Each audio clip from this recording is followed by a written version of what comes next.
Good afternoon, everyone.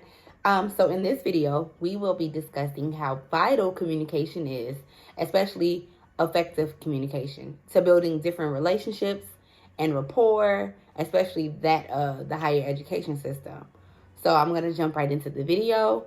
Communications is vital, okay? It is vital to building relationships, rapport, and in this video, like I said earlier, I'm going to show my plan to effectively communicate with my faculty and team in order for my communication tactics to be effective or to be taken into consideration with our higher education team so that we can have a solidified routine in order to communicate to our staff effectively. Here I will be able to tell you the different ways that communication is effective and how you can relate it and apply it to your way of teaching, how you communicate to your staff, your team, and what they will take from it.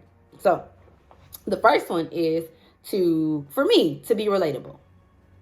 In order for me to desire to hear from you, I have to be able to relate to you in some capacity. Be relatable. Be someone that people are willing to listen to. You can do that by being open, being transparent, being vulnerable.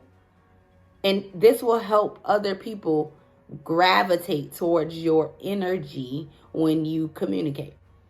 Number 2, repetition is key. Repeat key components of your speech very often so that people can hear you and understand you at every aspect.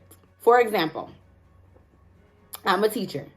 So if I teach my students a lesson on Monday and expect them to take a test by Friday, but the only time I've expressed what I wanted them to learn was on Monday, how effective would my communication tactics have been throughout the week if they only heard the information on Monday? So that's why teachers will repeat themselves Monday, Tuesday, Wednesday, Thursday, so that on Friday when the test comes, we're able to not only navigate the test, but also give them something to look forward to because they remember the information because it was repeated to them. Number 3. Now, this is one of my favorites. It's an active listening. I always tell people, don't listen to respond, listen to understand. So when you're actively listening to somebody, which is a skill that's acquired, you're developing that by practice. You're concentrating on what's being said and not passively listening to it. So showing some ways of that is the nonverbal communication tactics. For instance, like nodding your head, making eye contact, leaning forward, just actively engaging in conversation. And some affirmations even, like, I understand, I get it, I see that. Those are different ways to show that you're actively listening to the speaker. And then the last one, I think, is like having different analogies. So an active listener can be listening to you and not understand what you're saying sometimes. So with that being said, how can we as a speaker get them to understand? Create an analogy. Creating that analogy will give them the opportunity to compare what they know and what they understand to what you're saying. And if you can do that, they'll understand it a lot better. But writers use analogies all the time to link in unfamiliar ideas with common ideas. And this helps familiarize the listener to what's being said.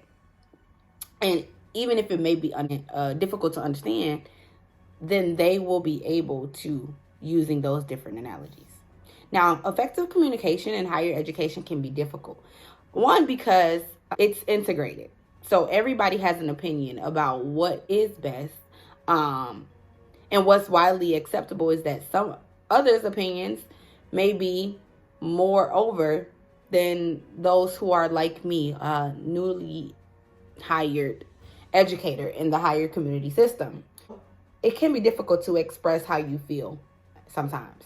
Now, what I've learned is, even if it is very difficult to express, there are ways you can de-escalate some of those different difficulties.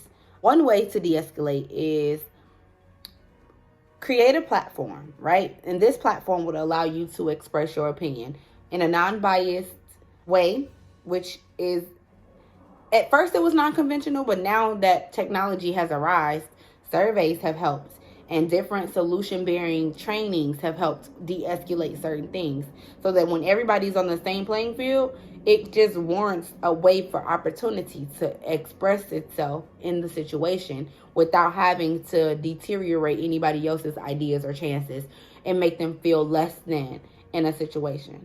It's non-biased, and it keeps the main goal of the students, of the staff, of the faculty at hand. So here's what I think about collaborating in higher education. It is essential, but communicating those different ways are far more important as long as it's done properly. And there's no right or wrong answers when it comes to joining together to create a platform for other people to be able to learn from what you're learning from. So my name is Demetria Dasson, and I hope that my plan for effective communication can get in the hands of a lot of people, and we understand and we value and appreciate those different roles and opinions of effective communication. Thank you.